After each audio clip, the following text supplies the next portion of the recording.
発動。ドラゴンキャノン。ドラゴンキャノン発射。ジ連打。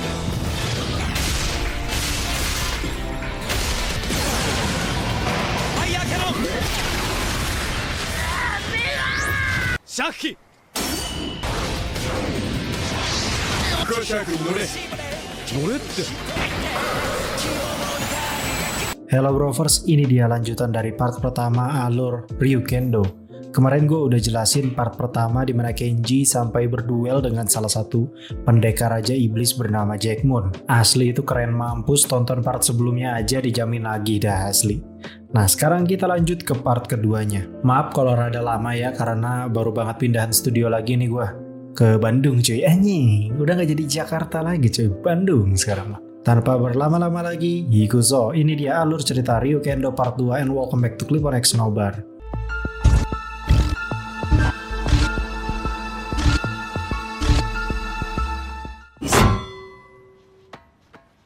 Pada markas shot, Setoyama akhirnya menggunakan Madan Ki yang Kenji dapatkan dari pertarungan melawan Tsukaima Api. Di situ Madan Ki-nya mengarah kepada sebuah petunjuk di Hikari no Kennen berupa kisi-kisi yang terdapat pada kekuatan Ryuguno. Yoi, si om-om idaman kita bakalan dapat jurus baru cuy. Buat yang gak ngerti Hikari no Kennen, bisa tonton di part satunya itu ada penjelasan detailnya lah ya. Nah, kunci serangan baru dari Fudo ini bernama Kennen Ki. Sedangkan serangannya bernama Dragon Cannon. Di sisi lain kita diperlihatkan kembali sosok Dr. Worm dan juga Jack Moon yang sedang berada di markas. Adegan ini sesaat setelah Jack Moon membebaskan Ryukendo pada pertarungan sebelumnya. Di sana Dr. Worm kembali memperlihatkan rencananya pada Jack Moon dengan menciptakan sosok iblis dengan nama Balon Gunner.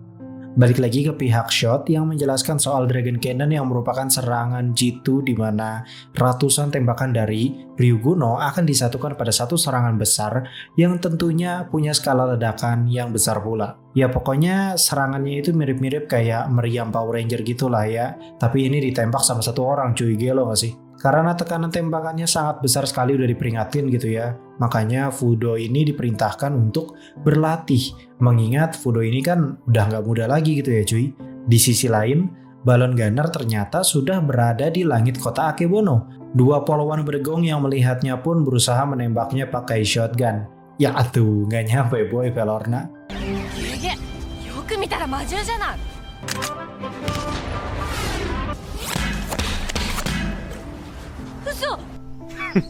Women. Balon Gunner pun menembak balik dan membuat dua polwan itu berubah jadi balon. Alas ya, apa yang membesar ya teteh?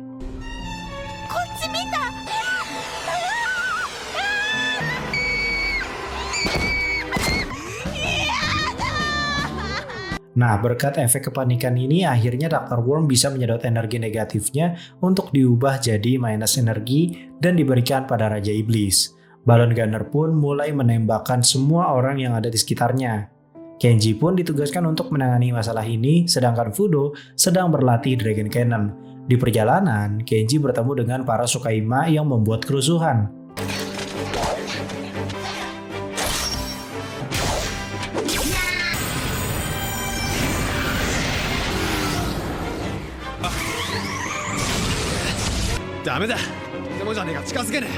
Kenji akhirnya dibuat terpojok dengan Balon Gunner karena Kenji sendiri tentu saja tidak bisa menjangkaunya. Satu-satunya cara adalah dengan mundur terlebih dahulu dan bersabar hingga Fudo menyelesaikan latihannya itu.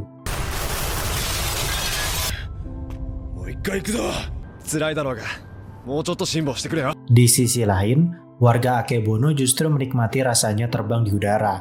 Maka dari itu, Dr. Worm membuat mereka cemas dan takut dengan memberitahu kalau mereka akan meledak dalam waktu 1 jam lagi. Dengan begitu, minus energi yang mereka dapatkan semakin banyak. Tak lama dari itu, Fudo datang dengan mengatakan kalau Dragon Cannon sudah siap dilancarkan. Kini rencananya Kenji harus mengalihkan perhatian si Balon Gunner sambil menunggu Fudo melancarkan Dragon Cannon tepat ke arah Balon Gunner.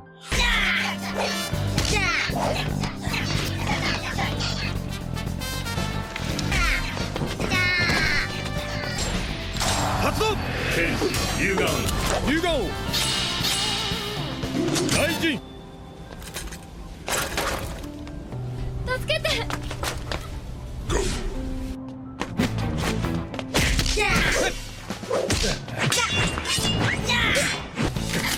おいケンジ時間だぞ何やってんだ Fudo di sini kerepotan sendiri karena Kenji tidak bisa membalas kabar, cuy. Tak lama dari itu, Kenji muncul dalam wujud menjadi balon, cuy. Kini tersisa Fudo yang harus menyelesaikannya sendiri. Kenji inisiatif untuk menghalangi balon gunner, sedangkan Fudo menembaknya menggunakan Dragon Cannon. 心配すんな龍剣道に変身すればんなこと言われたって発動ドラゴンキャノンドラゴンキャノン発射ジド連打 Singkat cerita, balon gunner pucat di udara sedangkan Fudo selebrasi kemenangan. Pecahan dari Dragon Cannon pun ditangani oleh Kenji dalam wujud Ryukendo. 焼き抜け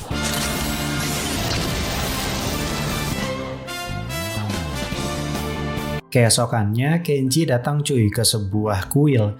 Di situ ia bertanya apa benar ada gorila di wilayah hutan itu, karena para warga banyak membicarakan hal tersebut.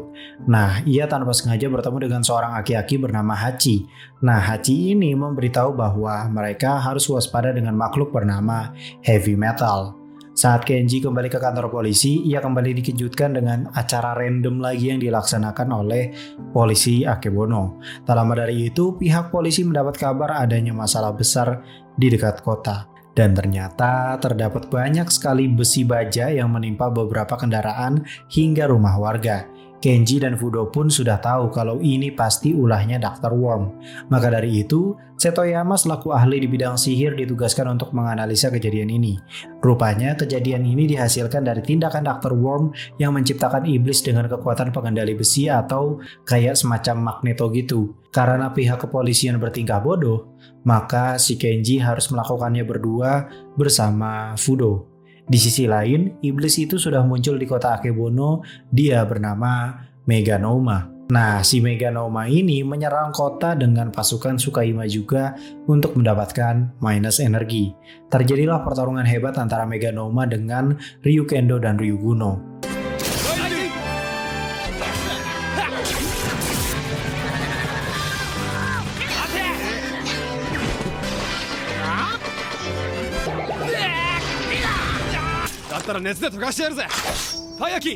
Karena terpojok, Geki Ryuken memberitahu bahwa ia tidak bisa membelah Meganoma. Maka dari itu, Kenji menggunakan Fire Ki.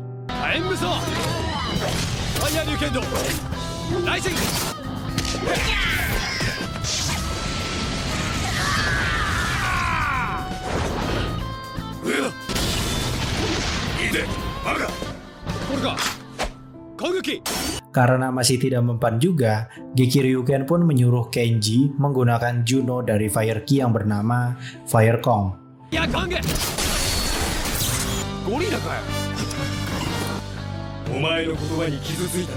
Akibat dari perkataan si Kenji, Fire Kong ini jadi ngambek cuy. Sedangkan Fudo sendiri harus berhadapan dengan para Tsukaima yang menghadangnya.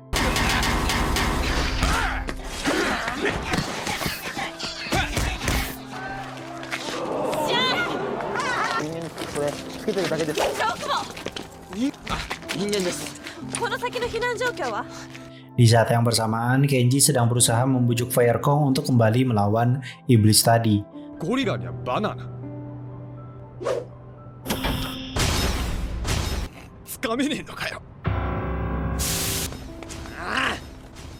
Pertarungan mereka berlangsung sangat lama karena Kenji masih belum bisa membujuk Fire Kong hingga akhirnya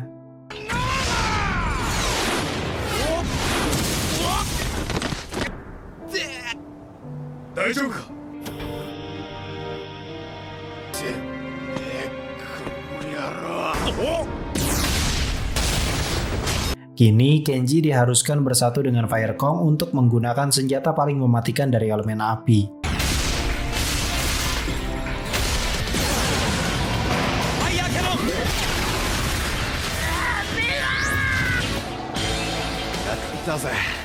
Kemudian kita dibawa flashback bertahun-tahun yang lalu di mana kita diperlihatkan dua orang bocil kakak beradik itu yang sedang menatap sungai di malam hari.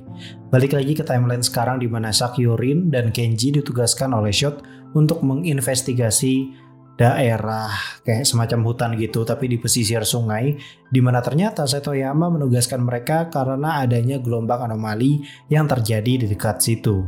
Karena tidak ada apapun yang mencurigakan, maka Rin dan Kenji pun pergi sambil healing-healing santuy. Nah, Rin ini ternyata merupakan bocil yang ada di awal tadi cuy. Rin memang warga asli daerah situ ceritanya. Ia sering sekali bermain bersama kakaknya. Namun karena beberapa hal mereka akhirnya berpisah. Terdapat flashback juga di mana kakaknya Rin ini sering melakukan demo untuk melarang pembuangan limbah ke sungai tersebut. Namun hal itu gagal dan akhirnya sungai itu sudah tercemar limbah. Keesokan harinya Rin sedang berjalan-jalan di sungai dan tanpa sengaja melihat kejanggalan. Limbah pada sungai itu kian membludak hingga mengubah warna airnya. Dari dasar sungai tiba-tiba muncul sesosok iblis mengerikan.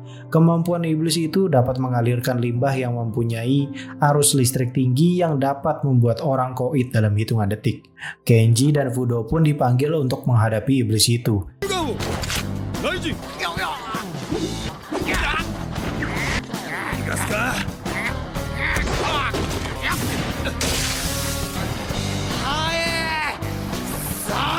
Setelah kabur, Setoyama mengkonfirmasi bahwa iblis itu bahkan dapat mengelabui pihak Shot akibat limbah pekatnya itu.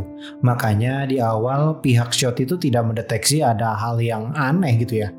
Di sisi lain, limbah cair itu sudah menyebar ke seluruh kota hingga membuat semua orang panik dan itu menghasilkan minus energi untuk Raja Iblis. Dr. Worm sendiri menamai iblis itu dengan nama Edonoid.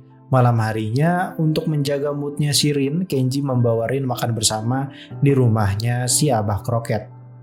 Di sana ada beberapa pertanyaan yang mengingatkan Rin tentang kakaknya karena ternyata kakaknya ini merupakan seseorang yang memperjuangkan kebersihan lingkungan untuk kelangsungan hidup.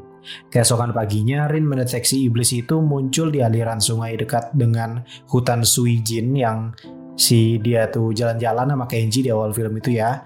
Rin pun pergi ke sana untuk memeriksa tuh akhirnya. Rin yang sudah sampai akhirnya mengerti mengapa kakaknya berjuang keras melindungi kebersihan sungai agar tidak tercemar. Tak lama dari itu, Rin melihat iblis itu dan hampir diculik. Untungnya si Kenji datang tepat waktu dan berubah jadi Ryukendo.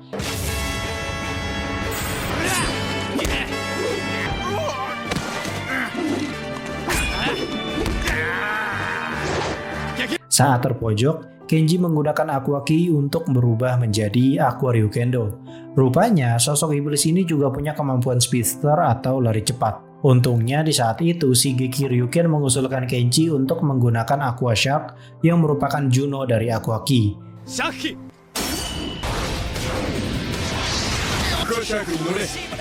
乗れって。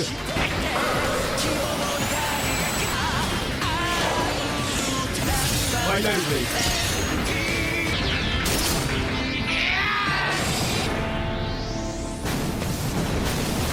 Singkat cerita, iblis itu bucat dan sungai tidak tercemar lagi dengan ditandai adanya kunang-kunang pada malam hari.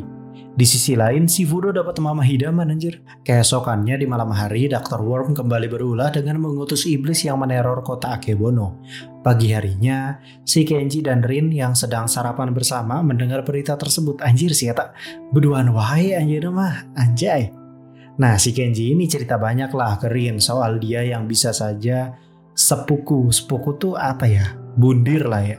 Kalau misalkan dia ketahuan soal kelakuan kepolisian Akebono yang gak becus oleh Anedesinya. Anedesi itu kayak semacam apa ya? Kayak semacam seniornya gitu atau yang dituakan oleh si Kenji gitulah pokoknya. Nah, salah satu orang ada yang mendengar hal tersebut dan menyebarkannya ke beberapa temannya Kenji. Di sisi lain, pihak Shot akhirnya mendapati bentuk dari iblis itu yang ternyata ukurannya kecil dan bisa terbang. Masyarakat makin ketakutan di mana mereka sekarang rutin pakai helm agar tidak diserang oleh iblis terbang itu. Kenji punya usul untuk membuka identitasnya sebagai Ryukendo agar menghilangkan rasa khawatir masyarakat. Namun Amachi menolaknya. Siang harinya, teman-teman Kenji sudah bersiap berpura-pura jadi iblis agar si Anadesinya Kenji merasa kagum dengan Kenji karena menjadi polisi yang benar untuk membasmi iblis. Namun tiba-tiba Kenji dan Fudo ditugaskan untuk menghadapi iblis sebagai Ryukendo dan Ryuguno oleh Amachi. Mau tidak mau, Kenji harus pergi meninggalkan temannya itu. Mereka berdua pun berubah sedangkan Anadesinya ini baru banget datang gitu cuy. Kita panggil saja nama dia Umi. ゴリラ発動チェンジ龍眼王龍眼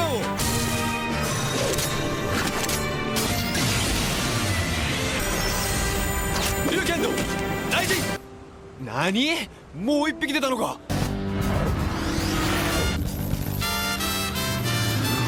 川に逃げたぞアクアシャークの Karena si iblis ini terbang dengan sangat cepat, maka Kenji butuh berubah jadi Aqua Ryukendo untuk memanggil Aqua Shark. アクア龍剣道だぜ。ケンジは決まってるでしょうか。頑張って魔物と戦っているでしょうか。 Di sisi lain, para teman Kenji tidak bisa menutupi rahasia soal polisi yang tidak bertugas melawan iblis. Namun tiba-tiba iblis terbang itu sudah muncul di area mereka. Disinilah kita diperlihatkan kemampuan warisan keluarga Kenji yang ternyata merupakan pewaris pembasmi iblis dengan senjata pedang. Pada pertarungan ini, Kenji akhirnya datang dan menggunakan gerakan pedang leluhurnya yang ternyata dilihat oleh Umi. Dan ya, di sini ketahuan ya kalau Umi ini tahu si Ryukendo adalah Kenji.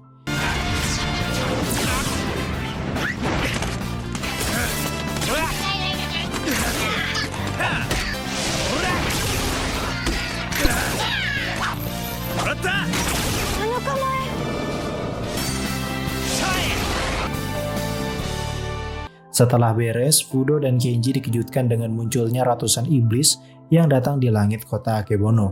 Kenji pun dengan sigap berusaha mengalahkan mereka semua.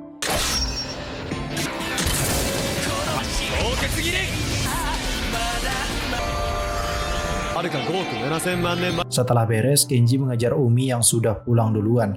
Ia berjanji akan menjaga kota tetap aman dari para iblis karena itu merupakan tugas yang dipikul oleh silsilah keluarga Kenji.